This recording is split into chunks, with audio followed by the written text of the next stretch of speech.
जब रवि शास्त्री ने यह बात कही कि अगर इंडिया इस बार वर्ल्ड कप नहीं जीत पाएगा तो फिर इंडिया को सालों इंतजार करना पड़ेगा, हो सकता है 10-12 साल इंतजार करना पड़ जाए।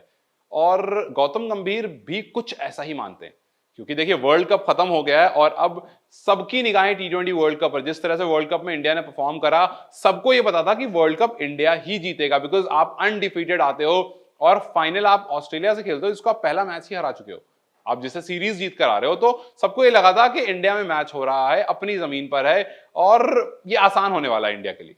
लेकिन ऑस्ट्रेलिया फाइट बैक करती है। ऑस्ट्रेलिया वर्ल्ड कप में जिस तरह से हमेशा खेलती है, एक बार और खेलती है और एक और ट्रॉफी अपने नाम कर लेती है।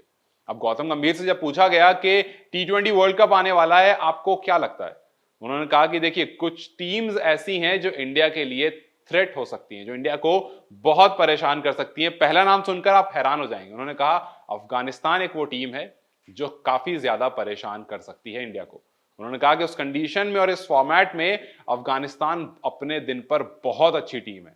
हमने अफगानिस्तान को ग्रो होते हुए देखा, हमने देखा किस तरह से अफगानिस्तान के पास वो जो कुछ गेंदबाज हैं, अगर वेस्ट इंडीज में मैच होता है तो आपको पता है वहां स्पिनर्स काफी ज्यादा हेल्पफुल होते हैं, उनकी पिच जो होती है वो काफी स्पिन फ्रेंडली होती है। और अगर वहां पर आप मुजीब को, राशिद को, मोहम्मद नबी को, इन लोगों को खेलते हुए देखोगे और नूर अहमद को, तो जाहिर सी बात है ये आपके लिए परेशानी क्रिएट करेंगे। और हमने देखा है किस तरह से 4-4 स्पिनर्स लेकर के एशिया कप में या वर्ल्ड कप में उन्होंने मैचेस जीते हैं। तो उनके पास गेंदबाज हैं और पेसर्स भी अच्छे हैं। तो टी20 वर्ल्ड कप में शायद इसी वजह से गंभीर ने कहा कि अफगानिस्तान जो है वो एक टफ टू बीट हो सकती है और इस कंडीशन में आपको काफी ज्यादा थ्रेट हो सकती है। दूसरा नाम उन्होंने लिया ऑस्ट्रेलिया का। उन्होंने कहा कि ऑस्ट्रेलिया के पास इंपैक्ट प्लेयर्स हैं। हम सब जानते हैं ऑस्ट्रेलिया के पास वो खिलाड़ी हैं जो मैच को बदल सकते हैं। मार्कस स्टोइनिस अभी हाल ही में कुछ कमाल कर रहे हैं बीबीएल में। तो हमें पता है किस तरह से ऑस्ट्रेलिया अपने from top to bottom order से परेशानी क्रिएट कर सकती है और गंभीर भी ऐसा ही मानते हैं। उसके बाद तीसरी टीम का उन्होंने नाम लिया इंग्लैंड का। इंग्लैंड जिसका अभी पूरा साल बहुत खराब गया है, पूरे साल में शायद ही इंग्लैंड कोई मैच जीता है, कोई सीरीज जीता है। चलिए मैच तो बहुत छोटा हो जाएगा, लेकिन शायद इंग्लैंड कोई सीरीज जीता। और बड़ी सीरीज में आप देख लीजिए, आपको वर्ल्ड कप में किस तरह से परफॉर्मेंस रही, छोटी टीम से भी वो हार गए और उसके बाद बैक टू बैक उनको लॉसेस देखने को मिली है। तो इंग्लैंड जो है कहीं ना कहीं लोगों की अब फेवरेट लिस्ट में से हट गया है। लेकिन गंभीर ऐसा नहीं मानते हैं। गंभीर कहते हैं कि इंग्लैंड को पता है टी20 कैसे खेला जाता है।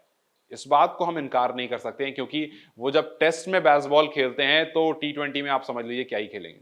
तो टी20 में ऑब्वियसली वो चैंपियंस भी हैं, तो हम उम्मीद कर सकते हैं कि वो एक अच्छा फाइट हमारे सामने रखेंगे। तो ये कुछ 3 टीम है जो गौतम गंभीर को लगता है कि इंडिया के लिए थ्रेट बन सकती हैं। और अगर 3 टीम आपके लिए थ्रेट बन रही हैं, आप बिल्कुल एलियन कंडीशन में खेल रहे हो, बिकॉज अमेरिका का कंडीशन क्या होगा, कैसा होगा, क्रिकेट का बहुत एक्सपीरियंस नहीं है वहां पर। तो ये देखना बहुत इंटरेस्टिंग होगा कि किस तरह से इन 3 टीम को इंडिया जो है वो बीट करती है। लेकिन इन 3 टीम में मैं एक और नाम ऐड करना चाहूंगा और वो नाम है बांग्लादेश का, क्योंकि बांग्लादेश अभी बहुत अच्छे फॉर्म में है। बांग्लादेश ने ऑस्ट्रेलिया को, न्यूजीलैंड को टेस्ट भी हराया 150 रन से, ओडीआई भी हराया, हालांकि सीरीज नहीं हरा पाए, बट जो हराया वो 9 विकेट से हराया 98 पे ऑल आउट करके। और फिर उसके बाद आपको जो टी20 हो रहा था वहां भी हराया था। तो 1-1 टी20 रहा था, टेस्ट 1-1 रहा था, ओडीआई भले ही वो हार गए थे।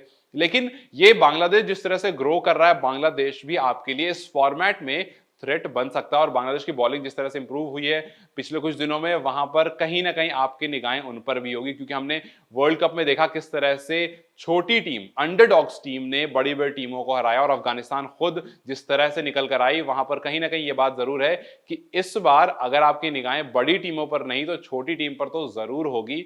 और गंभीर ने जो 3 टीम का नाम लिया है, अपने दिन पर ये किसी को भी हरा सकती है। क्या आपको भी लगता है कि ये वाला टी20 वर्ल्ड कप इंडिया के लिए आसान नहीं होने वाला है? और बहुत, क्योंकि 20 टीम है वैसे भी इसमें, तो इतनी सारी टीम में इंडिया का निकल करके आना और टी20 वर्ल्ड कप जीतना शायद मुश्किल है। तो वो रवि शास्त्री वाली बात याद आती है कि अगर ओडीआई वर्ल्ड कप नहीं जीते, जो हम नहीं जीत पाए, तो इंडिया को सालों इंतजार करना पड़ जाएगा वर्ल्ड कप जीतने के लिए। क्या आपको भी लगता है कि इंडिया इस वर्ल्ड कप से ऑलरेडी बाहर है?